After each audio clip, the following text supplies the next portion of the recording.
Bismillahirrahmanirrahim. Welcome to the class of Business Finance. I am your instructor Faiza Komal.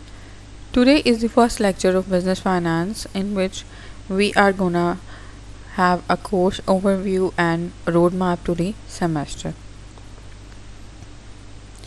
In today's lecture, we are gonna cover the objectives of this course, what is the importance of this course, what are the core contents what we are gonna learn in this semester, what will be you capable after learning this semester, what will be the scheme of study, and how the course gonna be assessed.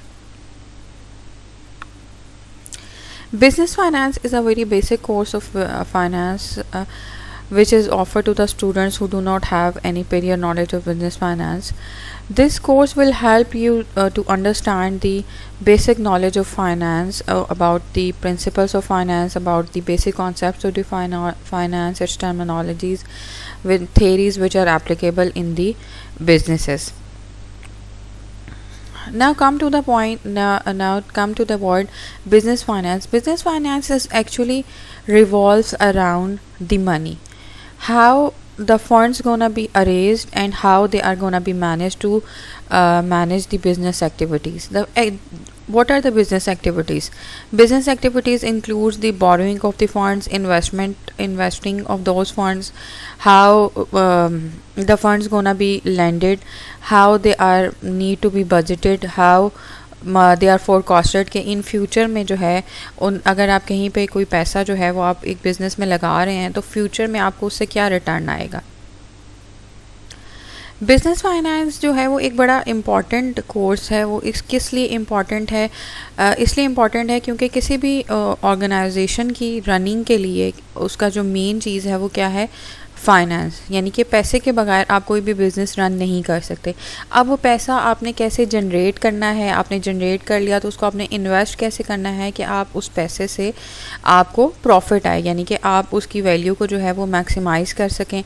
आप उसको in future जो है आप उसको कैसे multiply कर सकते हैं, यानी कि जो आपने पैसा लगाया है उससे आपकी अर्निंग्स जो है वो इंक्रीज़ कैसे हो सकती हैं. ये सारा कुछ जो है वो हम इस कोर्स के अंदर पढ़ेंगे, देखेंगे. एक फाइनेंशियल मैनेजर जो है वो रिस्पॉन्सिबल होता है किसी भी ऑर्गेनाइजेशन में इन सारे टास्क के लिए, और उनकी वो कैसे क्या है कि वो उसकी जो भी फंडिंग वो लगाना चाह रहा है तो उसकी वो कैसे उस प्लानिंग करता है, उसका एनालिसिस करता है, उसको वो कैसे यूटिलाइज करेगा अपने बिजनेस ऑपरेशंस में कि उससे वो बिज़नेस में जो है वो प्रॉफिट को जनरेट कर सके. अब सवाल ये पैदा होता है कि हम बिज़नेस के फाइनेंसेस को मैनेज करना क्यों ज़रूरी है. ऐसा क्यों नहीं है कि हम बस जी पैसा उठाया, हमने लगा दिया और हमने छोड़ दिया. बिजनेसेस जो हैं वो ऐसे परफॉर्म नहीं करते. बिज़नेस को अंडरस्टैंड करने के लिए कि वो कैसे परफॉर्म कर रहा है उसकी परफॉर्मेंस को मेजर करने के लिए हमें उसके फाइनेंसेस की डिटेल्स जानना ज़रूरी है. जब तक आपको ये नहीं पता होगा कि आपके पास कितने पैसे हैं, आपके पास वो पैसे कहाँ से आ रहे हैं, आप उसके बारे में कोई डिसीजन नहीं बना सकते कि आप उनको कहाँ पे स्पेंड करेंगे, कैसे इन्वेस्ट करेंगे. फॉर एग्जांपल एक ऑर्गेनाइजेशन है, अगर उसके मैनेजर को यही नहीं पता कि उसके पास आइडल कैश जो है वो कितना पड़ा हुआ है, या अगर किसी और डिपार्टमेंट से, फॉर एग्जांपल अगर हम HR की बात करते हैं, वहाँ से उनको रिक्रूटमेंट की कॉल आती है कि हम बंदों को हायर करना चाह रहे हैं, तो ओब्वियसली आप उनको सैलरीज जो है वो पे करेंगे. अगर जो फाइनेंस मैनेजर है अगर उसको ये मालूम ही नहीं है कि हमारे पास कितना हमारा बजट है, तो हम कैसे जो है वो जो HR मैनेजर है वो कैसे न्यू हायरिंग कर सकता है, क्योंकि जब आपके पास बजट ही नहीं है, आपके पास पैसे ही नहीं है सैलरीज देने के लिए, तो ऑब्वियसली आप न्यू हायरिंग नहीं कर सकते. सेम एज अ कोर्स अगर आप कोई न्यू इन्वेस्टमेंट करना चाह रहे हैं, कोई न्यू मशीनरी ख़रीदना चाह रहे हैं, उस सब के लिए आपको पैसों की ज़रूरत होगी. तो जब तक आपके पास उसका एनालिसिस नहीं है कि क्या यहाँ पर पैसे लगाना या ये मशीनरी लेना हमारे लिए बिज़नेस के लिए प्रॉफिटेबल होगा या नहीं होगा, तो हम वो डिसीजन नहीं ले सकते. सेम इसी तरह से अगर आप बिज़नेस कोई भी बिज़नेस है, आपको ये आइडिया है कि बिज़नेसेस को जो है वो सारा पैसा जो है वो उनके पास अपना नहीं होता। मोस्टली बैंक्स जो हैं वो लोन भी लेते हैं। अगर आप लोन लेना चाह रहे हैं, कोई इन्वेस्टमेंट करना चाह रहे हैं, तो जब आप लोन के लिए भी अप्लाई करेंगे तो जो बैंक है वो आपकी पूरी आपकी कंपनी की परफॉर्मेंस को एनालिसिस करता है कि आया अगर मैं इसको लोन दे रहा हूँ तो क्या ये वापस करने के भी काबिल होगा या नहीं होगा, या ये जहाँ पर ये इन्वेस्ट करना चाह रहा है वो प्रॉफिटेबल है या नहीं है।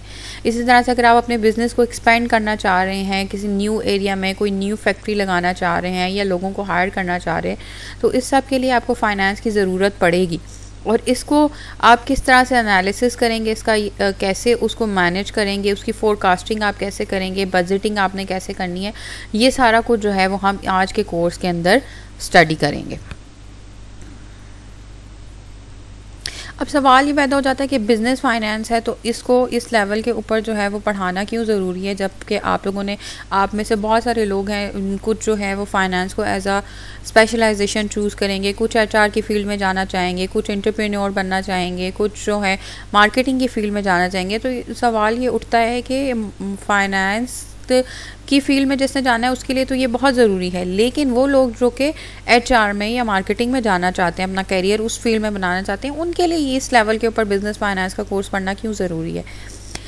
तो बिज़नेस फाइनेंस का कोर्स आपके लिए पढ़ना इसलिए ज़रूरी है कि जब तक आपको फाइनेंशियल मैनेजमेंट नहीं आएगी, आपको ये मालूम नहीं होगा कि जो फ़ंड्स हम कलेक्ट करें उनको आपने एलोकेट कैसे करना है, उनको स्पेंड कैसे करना है, उसकी आपने बजटिंग कैसे करनी है, तो आप सर्वाइव नहीं कर सकते। बहुत सारे लोग हैं, आप में से अगर कोई अपना बिज़नेस स्टार्ट करना चाहे डिग्री कंप्लीट होने के लिए, तो उसको इन सारी चीज़ों की नो हाउ होनी चाहिए कि एक ऑर्गेनाइजेशन रन करने के लिए जो है हम मनी को या फंड्स को हम किस तरह से मैनेज करते हैं। उसके अलावा जो ऑर्गेनाइजेशन लीडर्स होते हैं या टॉप मैनेजमेंट आप जिसको कहते हैं, जो कि डिसीजन मेकिंग पावर जिनके पास होती है, उनके पास ऑर्गेनाइजेशन की जो फाइनेंशियल्स हैं उनकी एक प्रॉपर ओवरव्यू होना ज़रूरी है, फैक्ट्स एंड फिगर्स होना ज़रूरी है। जब तक उनके पास वो फैक्ट्स एंड फिगर नहीं होंगे, आपको नहीं मालूम होगा, उन टर्मिनोलॉजीज़ की आपको आइडिया नहीं होगा, तो आप अपना डिसीजन जो है वो उतना बेहतर नहीं ले सकेंगे। अगर आपको ये पता होगा कि एक प्रोजेक्ट है, अगर मार्केटिंग मैनेजर है वो एक प्रोजेक्ट को अंडरटेकिंग उसकी करने लगा है, तो अगर वो उसकी उसकी फ्यूचर असेसमेंट उसके पास नहीं है, उसका क्या उसमें उसको बजटिंग वगैरह उसकी नो हाउ नहीं है, तो ऑब्वियसली वो उतना बेहतर जो है वो डिसीजन नहीं ले सकेगा। उसके अलावा बिज़नेस फाइनेंस जो है वो बिज़नेस के साथ जो है वो क्या कहें कि इसके साथ रिलेटेड है, इसके बगैर बिज़नेस का गुजारा नहीं है। बिज़नेस ने जो भी अपने इंटरनल ऑपरेशंस करने हैं या आउटसाइड द ऑपरेशंस करने हैं, उन सब में जो है वो इसकी इन्वॉल्वमेंट जो है वो ज़रूरी है। नेक्स्ट, अगर हम स्पेसिफिकली फ़ाइनेंस ऑफिसर की बात करें, तो फाइनेंस ऑफिसर जो है वो ऑर्गेनाइजेशन के अंदर एक क्रूशल रोल प्ले करता है। किस तरह से क्रूशल रोल प्ले करता है, क्योंकि मैंने जैसे आपको पहले बताया कि फ़ंड्स जो हैं या मनी जो है वो किसी भी ऑर्गेनाइजेशन का ब्लड है, ठीक है। जिस तरह आपको पता है कि बॉडी में अगर आप ब्लड ना हो तो बॉडी अपना फंक्शंस छोड़ देती है। इसी तरह अगर किसी ऑर्गेनाइजेशन के पास मनी नहीं है, फंड्स नहीं है, तो वो ऑर्गेनाइजेशन जो है वो काम नहीं कर सकती, ऑब्वियसली वो इन द एंड डिफ़ॉल्ट हो जाएगी। तो फाइनेंस मैनेजर जो है वो उसके पास इन सारे फंड्स की जो है वो डिटेल्स और एक क्लियर पिक्चर जो है वो बाकी जो मैनेजर्स हैं, एचआर मैनेजर या मार्केटिंग मैनेजर्स, उनसे ज़्यादा उसके पास होती है। अब फाइनेंस मैनेजर जो है वो किस किस्म के डिसीजन मेकिंग या किस किस्म के काम कर सकता है कि वो इन्वेस्टमेंट डिसीजन, अगर कहीं पे कोई इन्वेस्टमेंट करनी है, उसकी सारी डिटेल्स, उसकी सारी पिक्चर, उसके सारा कितनी इन्वेस्टमेंट चाहिए, कहाँ से इन्वेस्टमेंट आएगी, कैसे इन्वेस्ट होगा, फ्यूचर में इस इन्वेस्टमेंट से क्या रिटर्न आएगा, और ये सारा कुछ जो है ये फाइनेंशियल मैनेजर का काम है। फिर डिविडेंड जब एट द एंड प्रॉफिट होता है तो कितना प्रॉफिट हुआ, क्या लॉस हुआ, उसमें से क्या डिविडेंड पे करना है, कितना रखना है, ये सारा कुछ जो है वो एक फाइनेंस मैनेजर इस चीज़ को देखता है। नेक्स्ट हम आ जाते हैं कोर्स कंटेंट में, यानी कि इस कोर्स के अंदर हम क्या क्या चीज़ें हैं जिनको हम स्टडी करेंगे। टर्मिनोलॉजी से आपने घबराना ही नहीं है, देखने में, सुनने में शायद आपको ये चीज़ें नई लगें, मुश्किल लगें, लेकिन जब हम इनकी डेप्थ में जाएंगे तो इंशाल्लाह everything will be easy and understandable. First of all in the next lecture हम लोग बिज़नेस फाइनेंस की बात करेंगे कि बिज़नेस फाइनेंस क्या होता है, फाइनेंशियल एक्टिविटीज़ जो हैं किसी भी ऑर्गेनाइजेशन की वो कौन सी होती हैं, कहाँ कहाँ पर इसकी ज़रूरत पड़ती है। फिर हम टाइप्स ऑफ बिज़नेस ऑर्गेनाइजेशन की बात करेंगे कि कितनी तरह की बिज़नेस ऑर्गेनाइजेशन है, जिस तरह से सोल प्रोपराइटर जिसमें सिंगल ओनर होता है, पब्लिक फार्म है, प्राइवेट फार्म है, किस तरह से, ये सारी डिटेल हम इसमें डिस्कस करेंगे। नेक्स्ट आ जाता है हमारे पास टॉपिक फाइनेंशियल मार्केट का, कि फाइनेंशियल मार्केट्स का कौन कौन सी हैं, हम कैसे इनके साथ डीलिंग कर सकते हैं, इनमें कैसे ऑपरेट कर सकते हैं। उसके बाद अभी तक आपने अकाउंटिंग के अंदर आपने फाइनेंशियल स्टेटमेंट्स की मेकिंग देखी होगी कि बैलेंस शीट कैसे बनाई जाती है, उसमें उसके क्या क्या कंपोनेंट है, इनकम स्टेटमेंट क्या बनाई जाती है, उसमें क्या क्या क्या कंपोनेंट है, cash flow statement, honours equity वगैरह, ये सारी आप लोग करके आए होंगे। लेकिन आप जो बैलेंस शीट के ऊपर जो फिगर्स हैं या इनकम स्टेटमेंट के ऊपर जो फिगर्स हैं, उन फिगर्स का क्या मतलब है, ठीक है, और उनकी इंटरप्रिटेशन से हम उसको फ्यूचर में हम फोरकास्टिंग में या फ्यूचर कोई भी डिसीजन लेते हुए हम उनको कैसे यूटिलाइज़ करते हैं, ये सारा कुछ जो है वो हम यहाँ पर सीखेंगे। उसके बाद हम time value of money, present value, future value, annuities, perpetuities, terminology से मैं आपको गेन कह रही हूँ, घबराना नहीं है, जब हम इनको डिटेल में पढ़ेंगे तो चीज़ें ईजी हो जाएंगी। अब टाइम वैल्यू ऑफ मनी का मैं आपको एक थोड़ा सा कॉन्सेप्ट ये दे देती हूँ कि टाइम वैल्यू ऑफ मनी क्या है। देखें, जो पैसे की आज वैल्यू है वो कुछ दिन बाद, कुछ साल बाद वो वैल्यू नहीं होगी, यानी कि आप ये देखें कि उसकी परचेजिंग पावर जो है वो डिक्रीज़ होती जाती है। आज जो 10 रुपये से जो चीज़ मैं आज ख़रीद सकती हूँ, हो सकता है कि 6 महीने बाद, साल बाद मैं 10 रुपये से वो चीज़ नहीं ले सकूँगी। तो इसका मतलब है कि मनी की वैल्यू जो है वो डिक्रीज़ हो रही है। उसके अलावा आपके हाथ में जो पैसा है, आपके हाथ में जो पैसा है और फ्यूचर में जो आपको पैसा मिलेगा, अगर हम उनका कंपैरिजन करें तो ऑब्वियसली जो अभी आज आपके हाथ में पैसा है उसकी वैल्यू ज़्यादा है कि बजाय इसके कि जो फ्यूचर में आपको पैसे मिलेंगे बेशक उससे ज़्यादा। फॉर एग्जांपल, अगर आज आप 100 रुपीज़ ओन करते हैं और फ्यूचर में साल बाद मैं आपको कहती हूँ कि इनसे आपको 1000 रुपया मिल जाएगा, तो वो तो आपको साल बाद मिलेगा, अभी आप उससे कुछ ख़रीद नहीं सकते। अभी जो आपके पास 100 रुपीज़ है उसकी वर्थ ज़्यादा है फ्यूचर के 1000 रुपीज़ से। नेक्स्ट हम इसमें क्या करेंगे, फाइनेंशियल रेशियो एनालिसिस, के फाइनेंशियल स्टेटमेंट्स के ऊपर, जैसे कि अभी पहले पीछे भी मैंने डिस्कस किया कि हम एक कंपनी की जो परफॉर्मेंस है उसको हम कैसे डिटरमिन करते हैं। प्रॉफिटेबिलिटी, इसमें डिफरेंट रेशियोज़ हैं जिनका हम एनालिसिस करेंगे कि कंपनी की प्रॉफिटेबिलिटी को देखने के लिए हम कौन सी रेशियोज़ का इस्तेमाल करते हैं, उसकी लिक्विडिटी चेक करने के लिए, उसकी सॉल्वेंसी चेक करने के लिए, कंपनी की एफिशिएंसी चेक करने के लिए डिफरेंट रेशोज़, डिफरेंट पैरामीटर्स हैं जिनके ज़रिए हम एक कंपनी की हेल्थ को जो है और वेल्थ को हम उससे डिटरमिन करते हैं।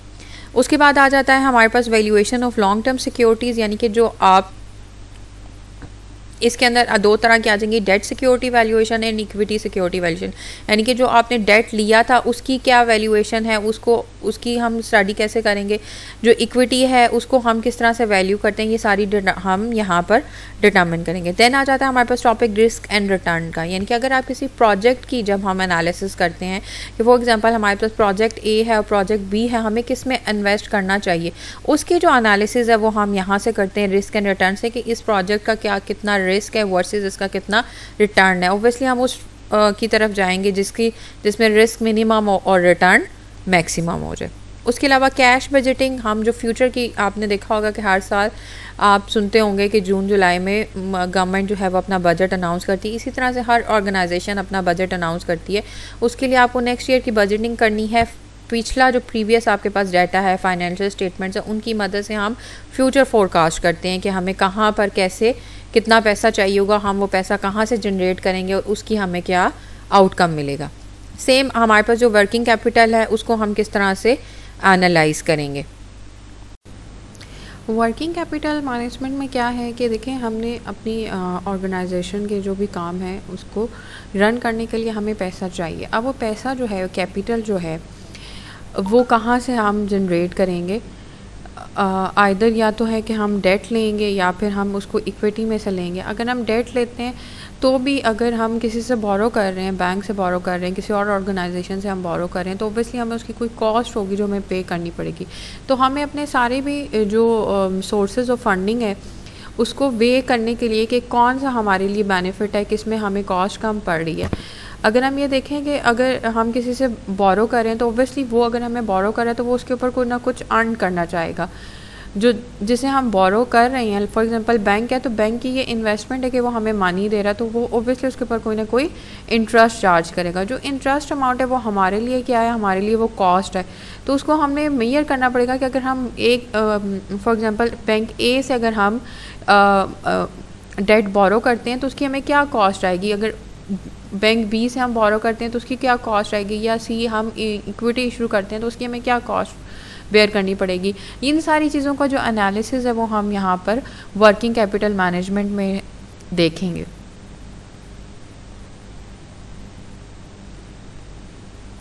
अच्छा, अब ये कोर्स जब कंप्लीट हो जाएगा इंशाल्लाह इस सेमेस्टर में, जब सेमेस्टर के एंड में, तो इसका क्या फ़ायदा होगा आपको, आप you will be able to answer the following question, यानी कि you would be able to know कि अगर आपको बिज़नेस स्टार्ट करना है तो उसके लिए आपको क्या कैपिटल चाहिए होगा, ठीक है, कितना कैपिटल चाहिए होगा। अगर आपको कैपिटल चाहिए तो वो कैपिटल कहाँ से आएगा, आपको ये पता होगा कि कौन कौन से सोर्सेज हैं, उन ऑप्शंस को आप वे कैसे कर सकते हो। फॉर एग्जांपल ऑप्शन ए जो है उसके क्या प्रॉन्स एंड कॉन्स हैं, ऑप्शन बी जो है उसके क्या प्रॉन्स एंड कॉन्स हैं, आप उनको देख सकते हैं कि आपको ऑप्शन ए की तरफ जाना चाहिए, बी की तरफ जाना चाहिए, सी की तरफ जाना चाहिए। इसी तरह से जो कंपनी की ऑर्गेनाइजेशन की फाइनेंशियल स्टेटमेंट्स हैं उनको आप अंडरस्टैंड करेंगे कि वो जो सिर्फ एक आपने अभी तक फिगर सीखी है कि यहाँ पर नेट एसेट की ये वैल्यू है, डिविडेंड की ये वैल्यू है, लॉन्ग टर्म डेट की ये वैल्यू है, अभी तक आप लोग सिर्फ ये अंडरस्टैंडिंग करके उसको रिपोर्ट कैसे करना है।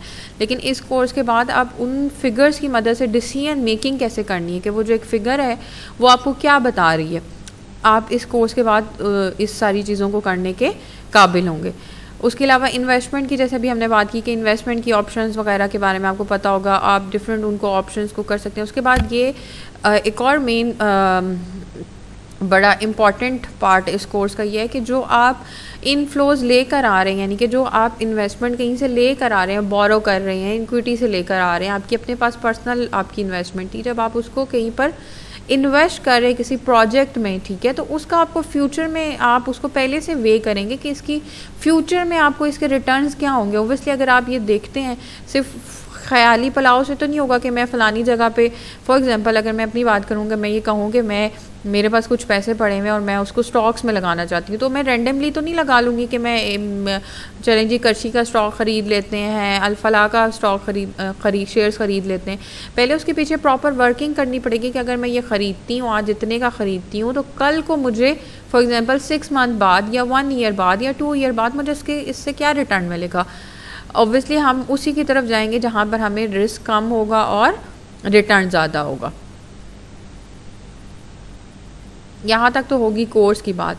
अब इस सारी चीज़ों को हमने सीखना किस तरह से है, उसमें ये होगा कि मैं आपको स्लाइड्स मैं शेयर करूँगी आपके साथ, नोट्स मैं आपके साथ शेयर करूँगी, रिकॉर्डेड लेक्चर्स आपको मिल जाएंगे। उसके अलावा रेफरेंस के लिए ये 2 बुक्स दी हुई हैं, आप इन बुक से भी हेल्प ले सकते हैं। उसके अलावा जहाँ पर भी कहीं पर आपको कोई प्रॉब्लम, कोई क्वेश्चन होगा तो you can directly ask me, email me और इन द क्लास, ठीक है। नेक्स्ट कोर्स असेसमेंट का तो अब आप लोगों को आइडिया होगा ही कि 4 क्विज़ेस लिए जाएंगे ड्यूरिंग द सेमेस्टर, असाइनमेंट्स दी जाएंगी, नेशनल एंड एग्ज़ाम्स होंगे, टर्मिनल एग्ज़ाम्स होंगे और आपकी टोटल इसमें मार्किंग हो जाएगी। यहाँ तक अगर किसी के कोई क्वेश्चंस हैं तो आप पूछ सकते हैं, और wish you all the best for this course. Hopefully ये जर्नी हमारा बहुत अच्छा रहेगा और आप लोगों को मुझसे और मुझे आपसे बहुत कुछ सीखने को मिलेगा। Thank you. अल्लाह हाफ़िज़।